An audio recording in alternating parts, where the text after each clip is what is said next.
What the hell was that all about?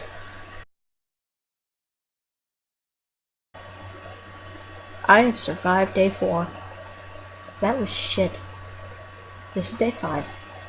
This is the last day, supposedly. We ran. Ran with the loss of our strength. Like those who run for their precious lives. Like a doomed person, knowing that there is no hope to save his life. We still fight the inevitable and his own fate. I barely managed to close the heavy metal door behind me. What the fuck? What? Oh, I'm having a nightmare. I have no idea how deep this bomb shelter is, or if it's able to withstand a nuclear blast, but we have no other place to hide. She gripped my hand tight. Don't be afraid. Bits of the ceiling were falling and the walls were shaking. I was prepared for the worst. Death is the kind of thing that you can't ever be prepared for. But suddenly complete silence fell, crying even louder than the explosions. Dot. Speaking. Maybe it's time to say goodbye. She was whimpering. I wanted to comfort her somehow. I realized that there's nothing I could do. Yes. A horrible bang almost split my eardrums. It seemed that I'm under a piece of collapsed ceiling, but I don't feel any pain. All I want is not to let her go.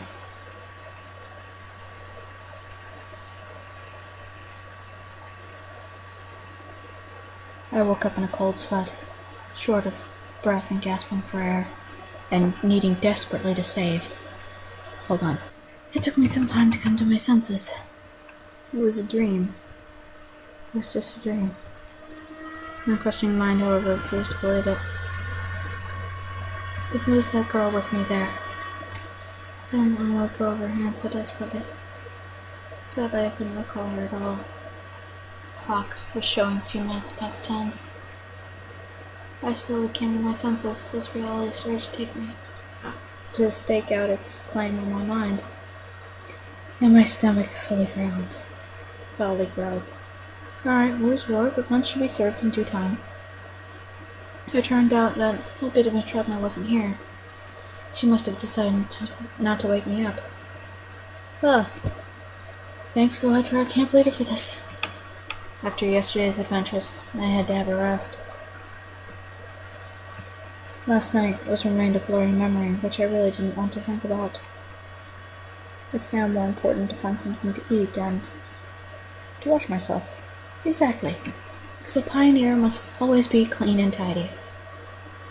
Though I would agree with this principle even if I wasn't a pioneer. And as a matter of fact, I'm not. On my way to the washstands, I met Electronic. He started to wave his hands and ran up to me. Good morning. Thank you for finding Shrek. Without him, I don't even... It's nothing. I was a bit embarrassed. No, really, don't be shy. The country must be proud of its heroes. What about Shrek? How did he look this morning? Is he alright? After yesterday's craziness, I thought such a question was completely valid. Yes, absolutely. The only thing is, he can't remember anything. Can't he? I wasn't surprised at all. He says that he went to the abandoned camp yesterday and then woke up in his bed in the morning. I mean, he remembers nothing between those two events. I see. Alright then. You missed breakfast, right? Come to our club. We'll feed you. I have something special. Electronic smiled in a conspiratorial way. Thanks. I'll come, probably. I had to wash myself first anyway. We'll be waiting. He waved at me and left to carry out his own business. He waved at me and left to carry out his own business. There was nobody near the washstands. The water turned out surprisingly warm today. It's been warmed up already, I guessed. Having my face washed, I realized that it wouldn't be easy to wash the rest of my body here. Maybe I should go to the showers. But since there was nobody here, I turned the tap in such a way so water streamed parallel to the ground, and I started to take off my clothes. What if somebody sees me? Well, I'll rinse and dry myself quickly and put on my clothes. The water, which seemed warm on my hands and face, felt bone-chillingly cold on my body. The whole washing process took no longer than 10 seconds, and I started to wipe myself quickly afterwards.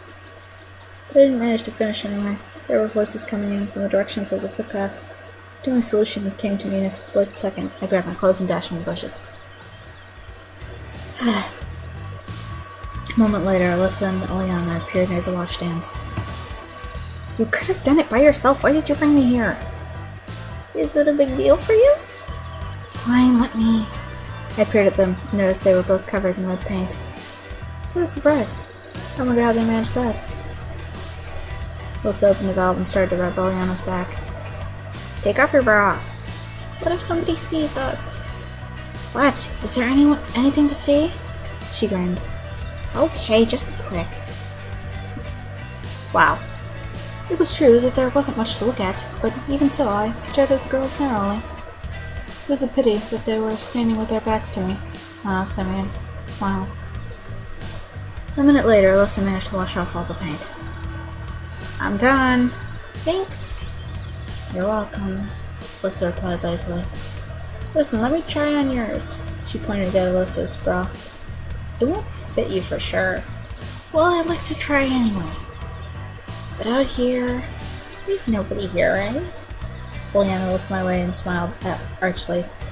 I was absolutely sure she couldn't see me in these bushes, but enough with this nonsense. Eliana wasn't listening to her anymore and grabbed Alyssa's bra with a dexterous move instead. Now, I confess I had something to look at. I watched the two girls chase one another around the washstands with bated breath. Alyssa covered her breast with her hands so I could barely see anything at all. I leaned forward and stumbled over stone, falling out of the bushes. Alyssa and Eliana stood frozen, staring at me. I tried to cover my nudity with a guilty face.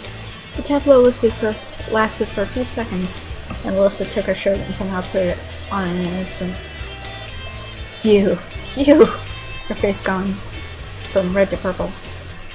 It looked like she would explode in a nuclear blast at any second. The only thing I wanted was to disintegrate into atoms and to get as far from me at this cemetery as possible.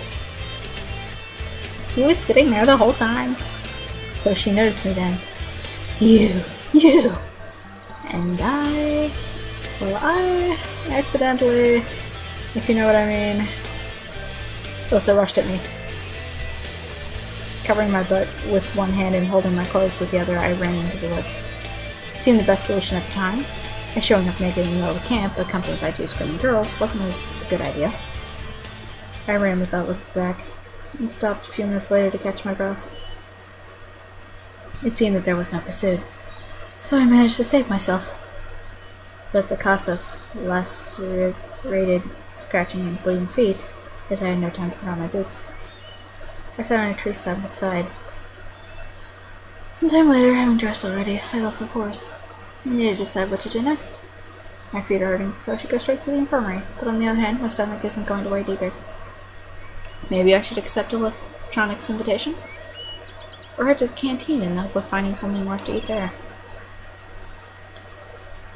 Let's do it. Let's go see Electronic. I mean, I'm up for it. Okay. I was desperately hungry. I always took good care of my health. And even better care at the times when something started to hurt badly. Now I was able to walk and my feet weren't even hurting much. So my feet will heal up eventually while my hunger can't wait. I decided to take advantage of Electronic's invitation.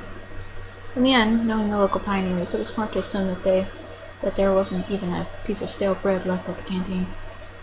The Cybernetics Club actually somewhat owe me. With such thoughts, I approached the club's building, and heard screams coming from it. I tried to listen closely, but couldn't figure out anything. Give it back! No, I won't! Eliana was running around the room with a coil of wire in her hands, chased by Shrek. Guys, I'm sorry to interrupt you, but give it back! They didn't even give me a bit of intention. No, I won't! Shrek, completely caught up in the chase, slipped past me, almost knocking me down. Hey! Eliana was running in circles around the room, laughing cheerfully. I wonder what she needs this wire for.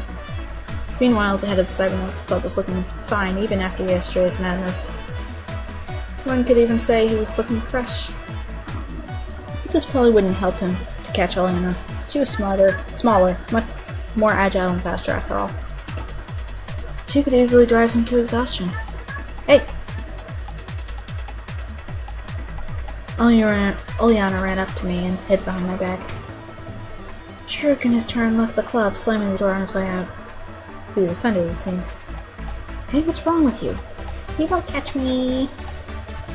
She looked at Electronic, who was silently observing all this silly running, and stuck out her tongue at him.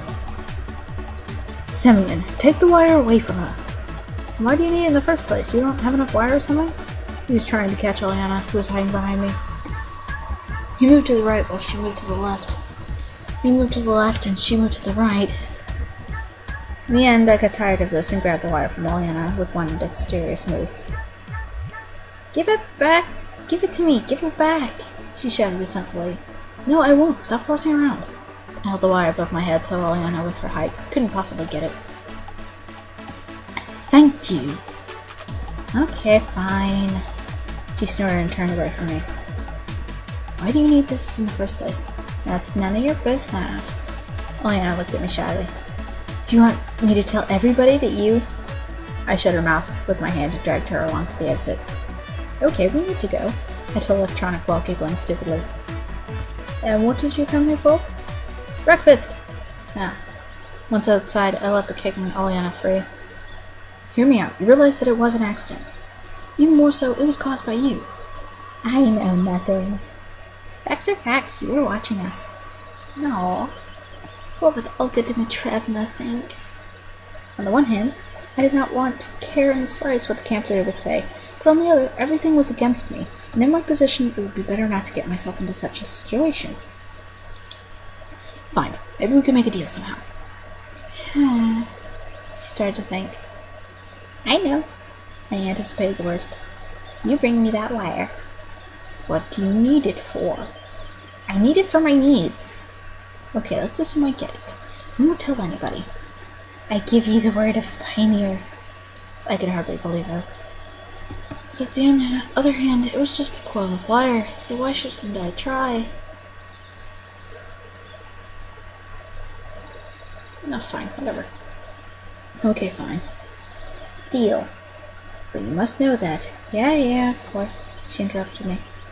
Wait here. Saying that, I went back into the club's quarters. Electronic was building something with rapt attention. Now I'm done with everything, so I thought you could get me something as you promised. My voice sounded a bit pathetic, but which was enough to drive me mad.